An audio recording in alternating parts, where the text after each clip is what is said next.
किसी ने सच ही कहा है, लाख मजबूरी हो अपने माँ बाप का साथ कभी मत छोड़ना।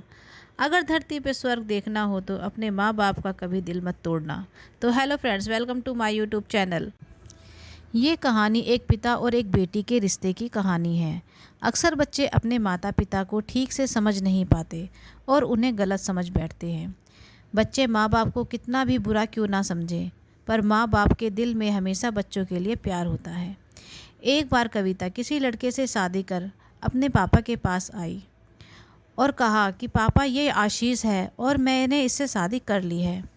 तो कविता के पापा बहुत ही समझदार थे।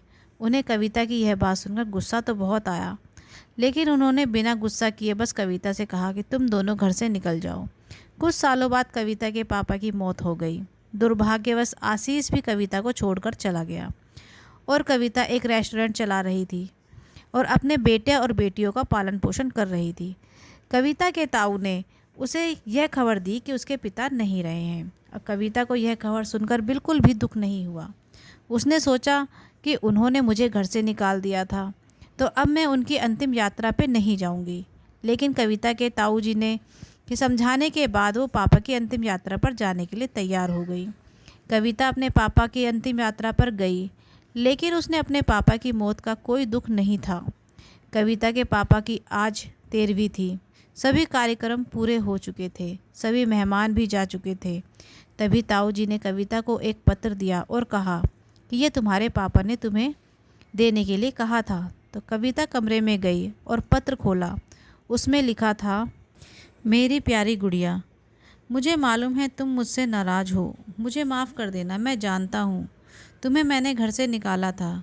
तुम्हारे पास रहने की जगह नहीं थी। तुम दर दर की ठोकरें खा रही थी, पर मैं भी उदास था।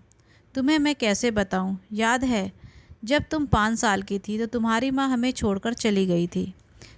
तब तुम कितना रोती थी, डरती थी, मेरे बिना सोती नहीं थी, रातों को उठकर रोती थी। और जब मैं तुम्हारे साथ सारी रात जागता था, तुम जब स्कूल जाती थी, तब मैं सारा वक्त तुम्हारे स्कूल की खिड़की पर खड़ा रहता था और जैसे ही तुम स्कूल से बाहर आती थी तुम्हें सीने से लगा लेता था। वो कच्चा पक्का खाना याद है जो तुम्हें पसंद नहीं आता था। मैं उसे फेंक कर तुम्हारे लिए दूसरा खाना बनाता था ताकि तुम भूखी ना रहो। याद है तुम्हें जब तुम्हें बुखार आया था तो मैं सारा दिन तुम्हारे पास बैठा रहता था, अंदर ही अंदर बहुत रोता था, पर तुम्हें हंसाता था कि तुम ना रो। पहली बार हाई स्कूल की परीक्षा में तुम रात भर पढ़ती थी और मैं तुम्हें बार बार चाय बनाकर देता था। याद है तुम्हारा वो रातों को देर से आना, कभी कभी अपने दोस्तों के साथ घूमना। इन सब बातों को मैंने कभी गौर नहीं किया, क्योंकि जीवन में यह सब थोड़ा बहुत होता है। लेकिन जिस दिन तुम एक ऐसे लड़के से शादी करके आई, वो भी उस लड़के से कि जिसके बारे में तुम्हें कुछ नहीं पता। मैं तुम्हारा पापा हूँ। मैंने उस लड़के के बारे में सब कुछ पता किया था। ना जाने उसने पैसों के लिए कितनी लड़कियों को ठुकराया और धोखा दिया, पर तुम उस वक्त प्रेम में अंधी थी और तुमने एक बार भी मुझसे नहीं पूछा और सीधे शादी करके आ गई। मेरे कितने अरमान थे कि मैं तुम्हें डोली में बिठाऊं और तुम्हारी धूमधाम से शादी करूं। तुमने तो मेरे सारे ख्वाब ही तोड़ दिए।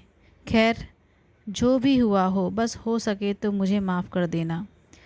मैंने तुम्हारे और तुम्हारे बच्चों के नाम बैंक में कुछ पैसे जमा करवाए हैं। 2-3 घर और कुछ ज़मीन के कागजात भी तुम्हारे नाम पर कर दिए हैं। तुम्हारी माँ के गहने भी अलमारी में पड़े हैं। ये सब तुम्हारा ही है, तुम्हारे पापा। कविता की आंखों में आंसू थे। कविता ने सारी बातें ताऊ जी को बताई। ताऊ जी ने कहा, कविता, जो पैसे मैंने तुम्हें घर और रेस्टोरेंट खोलने के लिए दिए थे, वो भी तुम्हारे पापा ने ही मुझसे दिलवाए थे। क्योंकि औलाद चाहे कितनी भी बुरी क्यों ना हो, माँ बाप कभी बुरे नहीं होते। औलाद चाहे माँ बाप को छोड़कर चली जाए, लेकिन माँ बाप मरने के बाद भी बच्चों को दुआ देते हैं। ये बात सुन तो जैसे अब कविता के दिल में एक तूफान सा उठ गया।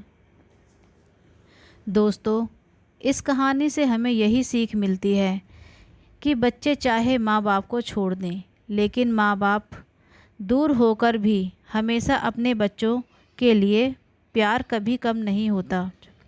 इसलिए हमेशा अपने माता पिता का आदर करें। मुझे यकीन है कि यह स्टोरी आपके दिल को छू गई होगी, इसलिए मेरे वीडियो को लाइक करें, शेयर करें और कमेंट करें और मेरे चैनल को सब्सक्राइब करें।